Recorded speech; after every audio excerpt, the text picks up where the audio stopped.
जय माता दी। आप सभी पर माता रानी की कृपा सदैव बनी रहे। हेलो फ्रेंड्स, मेरे यूट्यूब चैनल पर आप सभी का स्वागत है। आप सभी को शारदीय नवरात्र की बहुत बहुत शुभकामनाएं। फ्रेंड्स, जैसा कि नवरात्रि आने ही वाले हैं, नवरात्रि के 9 दिनों में पूजा के लिए हमें जिस जिस सामान की जरूरत पड़ेगी वो सभी सामग्री आज की वीडियो में आपको देखने को मिलेगी। चलिए वीडियो शुरू करते हैं।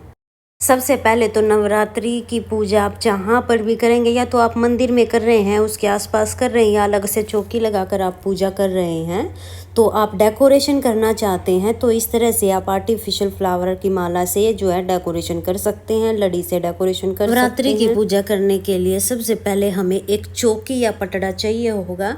तो आपके पास चौकी है तो आप चौकी ले लीजिए, पटड़ा है तो पटड़ा ले लीजिए। उसके बाद हमें लाल रंग का आसन लेना है, तो आप लाल रंग का कोई भी कपड़ा ले सकते हैं। माता रानी को लाल रंग अति प्रिय है तो लाल रंग का कपड़ा ही हम लेते हैं। इसके बाद अगर आपके पास माता रानी की मूर्ति है तो आप मूर्ति ले सकते हैं, फोटो है तो फोटो ले सकते हैं। मैंने यहाँ पे माता रानी की फोटो मूर्ति ले ली है, और उसके साथ ही हमें गणेश जी की फोटो या मूर्ति लेनी है। तो मेरे पास ये गणेश जी की मूर्ति है तो मैंने गणेश जी की मूर्ति ले ली है। अगर आपके पास गणेश जी की फोटो या मूर्ति नहीं है तो आप सुपारी के रूप में भी गणेश जी भगवान को जो है विराजमान कर सकते हैं। नवरात्रि में कलश की स्थापना करना जरूरी होता है, चाहे आप 2 दिन का फास्ट करें या 9 दिन का फास्ट करें। कलश की स्थापना करने के लिए आप तांबे या पीतल का जो कलश वो भी ले सकते हैं, फिर आप मिट्टी का जो कलश आता है वो भी आप ले सकते हैं। तो जो भी कलश आपको मिले आप वो कलश ले ले अपनी सुविधा के अनुसार। अगर आपको आम के पत्तों के साथ में टहनी मिल जाती है तो आप टहनी ले सकते हैं, नहीं तो आप फिर खुले आम के पत्ते भी ले सकते हैं। अगर आपको आम के पत्ते नहीं मिलते हैं तो फिर आप अशोका के पत्ते भी ले सकते हैं। 5, 7, 9 आप अपने हिसाब से ले सकते हैं। साथ में ही हमें गंगा जल जरूर लेना है। माता रानी के लिए चुन्नी हम ले लेंगे, और जब भी आप मिट्टी का कलश खरीदे तो उसके साथ में आप ढक्कन जरूर खरीदें। इसके बाद हमें कलश में डालने के लिए कुछ चीज़ें लेनी होती है, तो वो मैं आपको दिखा देती हूँ। तो सबसे पहले हम कलश में डालने के लिए हल्दी की गांठ ले लेंगे, उसके साथ ही सुपारी चाहिए होगी, साथ में ही हमें एक सिक्का लेना है। आप चाहे तो आप चांदी का सिक्का ले सकते हैं या नॉर्मल सिक्का आप ले सकते। 2 इलायची हमें लेनी है, 2 लौंग हमें लेनी है। तो ये चीज़ें 5 चीज़ें हमें कलश में डालने के लिए लेनी है। साथ में ही अगर आप नवग्रह की स्थापना कर रहे हैं तो फिर आपको 11 सुपारी लेनी है। अगर आप नवग्रह की स्थापना नहीं कर रहे हैं तो फिर आपको 2 सुपारी लेनी है। तो ये सुपारी हमने ले ली है। आरती करने के लिए घंटी हमने ले ली है। इसके बाद 1 लोटा जल हम ले लेंगे। कुछ बेसिक चीज़ें हमें लेनी है वो भी मैं दिखा देती हूँ आपको। साथ में चंदन हमें लेना है, रोली हमें लेनी है। तो ये मैंने चंदन रोली ले ली है। हम नवरात्रि में दिया जलाने के लिए हमें इस तरह से छोटा दिया चाहिए होगा।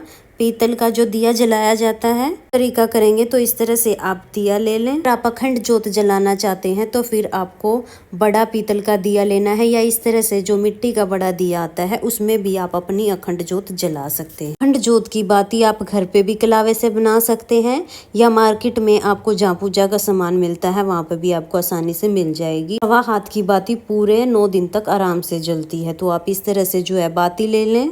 इसके साथ में ही आपको पलक्कर लेना है, क्योंकि बाती को बढ़ाने के लिए हमें पलक्कर की ज़रूरत होती है। साथ में हम माचिस ले लेंगे, धूप ले लेंगे। कलश की स्थापना करने के लिए हम नारियल ले लेंगे, तो नारियल के साथ में आप चुन्नी ज़रूर ले लें। और नारियल जो है पजा के देखना है, पानी वाला नारियल होना चाहिए, सूखे वाला नारियल नहीं होना चाहिए। इसके अलावा चावल हमें लेने हैं।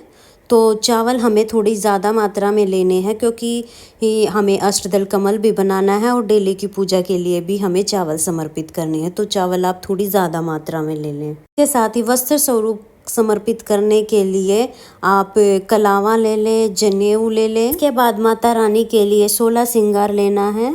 तो हो सके तो 16 श्रृंगार लीजिए। अगर 16 श्रृंगार नहीं ले पाते हैं तो फिर आप श्रृंगार में 5, 7, 9 चीज़ें श्रृंगार की जरूर ले लें। आप अपनी सुविधा के अनुसार 5, 7 कितनी भी ले सकते हैं। श्रृंगार का सामान हमें माता रानी को जरूर चढ़ाना है।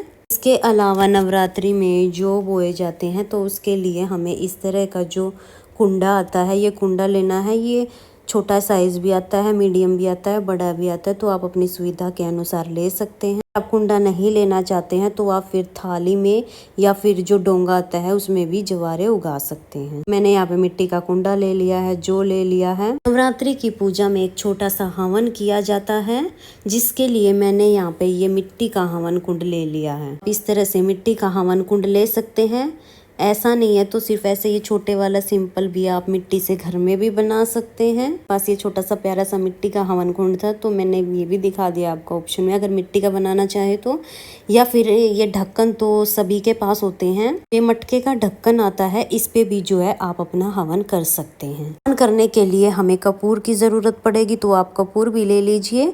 छोटी बड़ी टिक्की हर तरीके की आती हैं, एक पैकेट ले आएंगे तो पूरे 9 दिन अच्छे से चल जाएगा। आप इस तरह से ले सकते हैं, में छोटी छोटी कपूर की टिक्की होती हैं। नवरात्रि के पूजन में हवन किया जाता है तो उसके लिए गाय के गोबर के छोटे छोटे उपले बना रखे हैं मैंने, वो मैं आपको दिखा देती हूँ। इस तरह से घर पे भी आप छोटे छोटे उपले बना सकते हैं, या मार्केट में भी बहुत अच्छे जो है पैकेट में छोटे छोटे उपले आते हैं। मार्केट से भी जहाँ पूजा का सामान मिलता है आप वहाँ से भी ये उपले खरीद सकते हैं। इसके साथ ही हवन सामग्री हमें लेनी है, साथ में ही हमें शुद्ध देसी घी लेना है।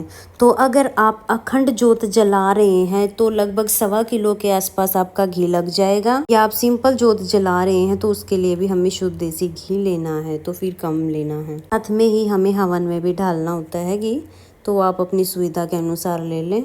इसके बाद भोग के लिए आप पताशे जरूर ले लें। नवरात्रि के पूजन में पताशे का भोग जरूर लगाया जाता है। साथ में ही भोग में आप मिश्री ले सकते हैं, और पंचमेवा के पैकेट आते हैं छोटे छोटे, वो भी आप ले सकते हैं। इसके साथ ही आप ऋतु फल ले ले, फूल ले ले। साथ में ही दक्षिणा हमें जरूर समर्पित करनी है, तो नवरात्रि के पहले दिन ही आप दक्षिणा जरूर समर्पित कर दें। पूजा में रही कमियों को पूरा करती है दक्षिणा, यथासंभव आप दक्षिणा ले लें। साथ में ही अगर आप नवरात्रि के टाइम में पाठ करते हैं या नवरात्र व्रत कथा पढ़ते हैं उसकी पुस्तक ले लें, या आप दुर्गा चालीसा का पाठ करते हैं तो वो भी ले लें, या फिर आप दुर्गा सप्तशती का अगर पाठ करते हैं तो वो पुस्तक आप अपनी जरूर पास में ही रख ले पूजा करके। तो इस तरह से जो है पूरे व्रत त्योहार की पुस्तक आती है, इसमें सभी कथाएं होती हैं, आप ये भी ले सकते हैं। इसके साथ ही अगर आपको आरती नहीं आती है तो आप आरती की भी पुस्तक ले लें। इसके बाद हमें जवारे उगाने के लिए मिट्टी लेनी है, तो मिट्टी भी आप जरूर लें। फ्रेंड्स, ये वो टोटल सामग्री है जो हमें नवरात्रि की पूजा के लिए चाहिए। कुछ 1-2 चीजें और हमें लेनी होती हैं, जैसे कि आप लाल रंग का आसन अपना बैठने के लिए ले लें। साथ में ही अपने घी वगैरह के हाथ पूछने के लिए एक वेस्ट कपड़ा भी आप रख सकते हैं। फ्रेंड्स, ये वो टोटल सामग्री है जो हमें नवरात्रि पूजन के लिए चाहिए होगी। तो आई होप ये वीडियो आपको पसंद आई होगी, वीडियो आपके लिए यूजफुल होगी। अगर ये वीडियो आपको थोड़ी बहुत भी पसंद आई है तो वीडियो को लाइक कर देना, और हम महिलाएं घर में तीज त्योहार पूजा पाठ कैसे करते हैं ये देखने के लिए मेरे चैनल को सब्सक्राइब कर लेना। हम मिलेंगे किसी और नई वीडियो में, तब तक के लिए जय माता दी।